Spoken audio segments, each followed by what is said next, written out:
Сантехникмин деп үйгө алдап кирген киши 9 жашта кызды зордуктап кетти. Казакстандын Нур-Султан шаарында 9 жаштагы кызга зомбулук көрсөтүлгөн чуулгандуу окуяга байланыштуу сот аяктады. Буга чейин дал ушундай кылмыш кылып 12 жыл түрмөдө жатып келген кылмышкер дагы 17 жылга кесилди. Бул тууралуу Евразия 1 канал булагы кабарлады. Иштин материалдарына караганда, эркек киши түшкү тамак ичип жаткан маалда мектеп окуучусун көрүп калып, артынан акмалап ээрчип жөнөгөн.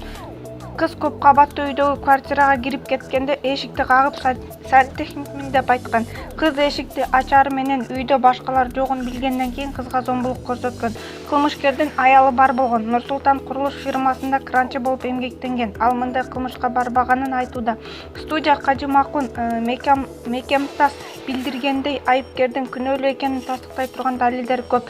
Педофил 17 жылга соттолду. Буга чейин дагы ушул кылмыш менен 12 жыл түрмөдө отуруп келген.